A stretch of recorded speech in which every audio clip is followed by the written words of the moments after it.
গণতন্ত্রের হত্যা। কারণ মমতা বন্দ্যোপাধ্যায় নেত্রী, জনগণের যেমন অধিকার নেত্রীর তেমনি অধিকার পরিবারের পাশে থাকা, তাকে এরকম করে আটকে রাখা চলবে না, আটকে রাখা যাবে না। তিনি সরকারে যেমন ছিলেন, প্রতিবাদ, যে কোনো অন্যায় হয়েছে ভারতবর্ষের যে প্রান্তে তিনি প্রতিবাদ করেছেন। আর বাংলায় এই ধরনের অন্যায় হচ্ছে, অত্যাচার হচ্ছে, না মেয়েদের উপরে অত্যাচার হচ্ছে, তিনি প্রতিবাদ করবেন না? ওটা পারে? সরকার জানে যে বিরোধী নেত্রী হিসাবে মমতা বন্দ্যোপাধ্যায় অগ্নিকন্যা প্রতিবাদী আন্দোলনের মুখ, সেই নামেই তিনি পরিচিত। বলছি, আজকে কি মমতা বন্দ্যোপাধ্যায় আপনাকে ডেকেছে? না, দল ডেকেছে। কে ডেকেছে সেটা বড় কথা নয়, দল ডেকেছে এবং আমি নেত্রীর বাড়িতে এসেছি। আচ্ছা, কে কে থাকবেন আজকে?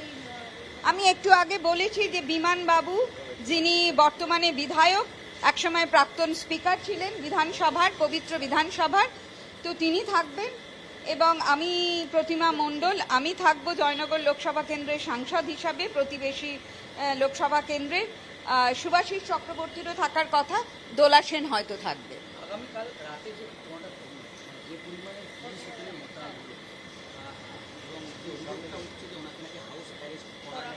আপনারা সকলেই জানেন, খবরের কাগজের পাতায় দেখেছেন। এবং এখানকার প্রতিবেশী যারা, আমরা যারা বলছি তারা নয়, এই এলাকায় এই পাড়ায় যারা থাকেন তারা তো মুখ্যমন্ত্রীর, প্রাক্তন মুখ্যমন্ত্রীর প্রতিবেশী, নেত্রীর প্রতিবেশী। আপনারা তাদের কাছেই জিজ্ঞাসা করুন কাল কত শত পুলিশ, মহিলা বাহিনী এখানে ছিলেন শুধুমাত্র নেত্রীকে আটকানোর জন্য।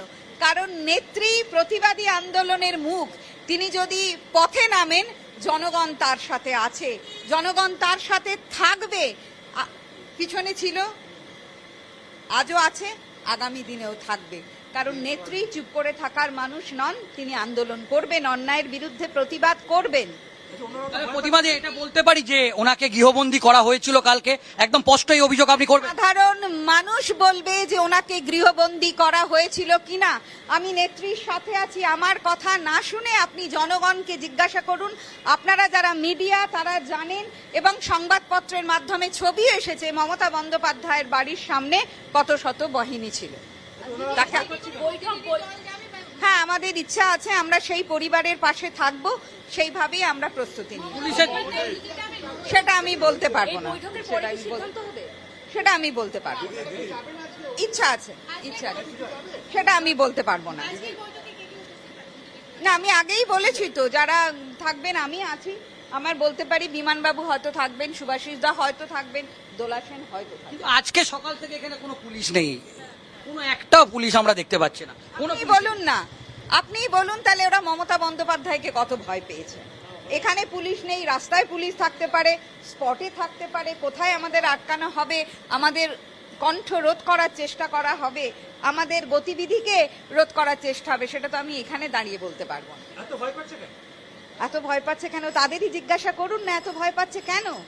কেন এত ভয় পাচ্ছে মমতা বন্দ্যোপাধ্যায়কে? তিনি তো ক্ষমতায় নেই, তিনি তো একজন সাধারণ আপনাদেরই মতো একজন নাগরিক হিসাবেই জীবনযাপন করছেন, তাহলে তাকে কেন এত ভয় পাচ্ছে? প্রতিবাদী একটা অভিযোগ বিজেপির তরফ থেকে করা হচ্ছে, তারা যখন বিরোধী দলে ছিলেন যে তাদেরকেও নাকি এইভাবে আটকানো হয়েছে, একদম স্পষ্ট অভিযোগ আসছে। তাদের যদি এই অভিযোগ থাকে তাহলে তাদেরই উত্তর দেওয়া উচিত। যা যদি মনে করে তৃণমূল কংগ্রেস তাই করেছিল, তাহলে তারা কেন ক্ষমতায় এসে তাই করছে? তৃণমূল কংগ্রেস তো সরকারে নেই, তৃণমূল কংগ্রেস তো আপনাদের কথায় ক্ষমতা হারিয়ে ফেলেছে। তাহলে জনগণ জানে তৃণমূল কংগ্রেস সরকারে নেই, তাহলে তৃণমূল কংগ্রেসের যদি সব হারিয়ে থাকে, তাহলে তৃণমূল কংগ্রেসের একটাই নেত্রী মমতা বন্দ্যোপাধ্যায়, তাকে কেন অত ভয় পাচ্ছে? এখানে রুট মার্চ হচ্ছিল সেন্ট্রাল ফোর্সে, সুপার এমার্জেন্সি চলছে।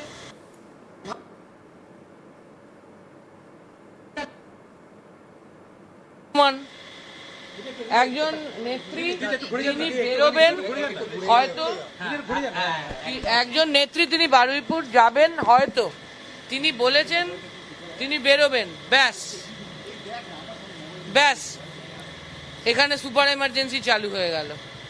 কতগুলো গাড়ি দিয়ে এখানটা আটকানো ছিল, কতগুলো গাড়ি ওইখানে আটকানো ছিল হরিশ্চন্দ্রজির মুখটায়, আমরা ভেতরে আসতে পারছিলাম না। কত সিআরপিএফ এসে রুটমার্চ করছিল, কত মহিলা পুলিশ এসেছিল, কত সিভিল, সবই তো আপনারা দেখেছেন যারা ছিলেন রাতে।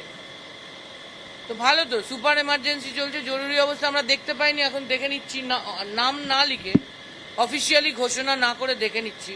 খুব ভালো লাগছে, এত ভয় চলে গেছে আর এত ভরসা এসে গেছে, দেখে একেবারে আমরা ধন্য হয়ে যাচ্ছি। শুধু এইটুকু বলবো যে যেটা হচ্ছে এটা ভালো হচ্ছে না। তা সেরকমই তো লাগছিল, অভিযোগের কি আছে? আমি তো নিজে বলেছি এই কথাটা, যে এটা কি তাহলে কার্যত হাউস অ্যারেস্ট, এটা কি কার্যত নজরবন্দি? আমি নিজে এখানে দাঁড়িয়ে কাল এই প্রশ্ন করে গেছি। আমাদের মনে হচ্ছিল এটা তো ভার্চুয়ালি তাই। 7 বারের জেতা এমপি, 6 বারের সেন্ট্রাল মিনিস্টার, 3 বারের চিফ মিনিস্টার, যদি একটা দুঃখজনক ঘটনা ঘটেছে সেখানে যাওয়ার জন্য প্রস্তুতি নেন, তাও কাউকে নিয়ে নয়, ওনার না পুলিশ আছে, না পিএসও আছে, না জেড প্লাস আছে, না সেন্ট্রাল ফোর্স, না কিচ্ছু নেই। আমরাও ছিলাম না তখন সেই মুহূর্তে। উনি যদি যাওয়ার একটা প্রস্তুতি নেন একা, উনি এবং ওনার চালক, কোনো আমাদের তো কোনো লিখিত কোথাও পাইনি যেরকম রেস্ট্রিকশন আছে যে মমতা ব্যানার্জি বাড়ির বাইরে বেরোতে পারবেন না।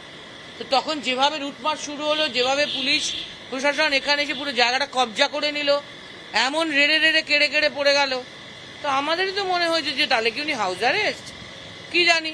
যেমন সুপার এমার্জেন্সি লেখা নেই কোথাও, কিন্তু ভার্চুয়ালি আমাদের সুপার এমার্জেন্সি মনে হচ্ছে, এমার্জেন্সিরও ওপরে কিছু, জরুরি অবস্থারও ওপরে কিছু। ওনারটাও তাই মনে হচ্ছিল, তাহলে কি ওনাকে ওরা হাউস অ্যারেস্ট করছে, ওনাকে নজরবন্দি করছে? আমাদের মনে হয়েছে ভাই, কি করব। আবার তো বলছি, এরকম কোনো আলোচনা এখনো হয়নি। এখন মুশকিল, আমাদের থেকে মিডিয়া বেশি খবর রাখেন আর সেটাই আমাদের উপর চাপিয়ে দেন। কি করব বলুন, মার্জনা করব। এটা গণতন্ত্রের হত্যা। কারণ মমতা বন্দ্যোপাধ্যায় নেত্রী, জনগণের যেমন অধিকার নেত্রীর তেমনি অধিকার পরিবারের পাশে থাকা, তাকে এরকম করে আটকে রাখা চলবে না, আটকে রাখা যাবে না। তিনি সরকারে যেমন ছিলেন, প্রতিবাদ, যে কোনো অন্যায় হয়েছে ভারতবর্ষের যে প্রান্তে তিনি প্রতিবাদ করেছেন। আর বাংলায় এই ধরনের অন্যায় হচ্ছে, অত্যাচার হচ্ছে, না মেয়েদের উপরে অত্যাচার হচ্ছে, তিনি প্রতিবাদ করবেন না? ওটা পারে? সরকার জানে যে বিরোধী নেত্রী হিসাবে মমতা বন্দ্যোপাধ্যায় অগ্নিকন্যা প্রতিবাদী আন্দোলনের মুখ, সেই নামেই তিনি পরিচিত। বলছি, আজকে কি মমতা বন্দ্যোপাধ্যায় আপনাকে ডেকেছে? না, দল ডেকেছে, কে ডেকেছে সেটা বড় কথা নয়, দল ডেকেছে এবং আমি নেত্রীর বাড়িতে এসেছি। আচ্ছা, কে কে থাকবেন আজকে? আমি একটু আগে বলেছি যে বিমান বাবু, যিনি বর্তমানে বিধায়ক, একসময় প্রাক্তন স্পিকার ছিলেন বিধানসভার, পবিত্র বিধানসভার, তো তিনি থাকবেন। এবং আমি প্রতিমা মণ্ডল, আমি থাকবো জয়নগর লোকসভা কেন্দ্রের সাংসদ হিসাবে।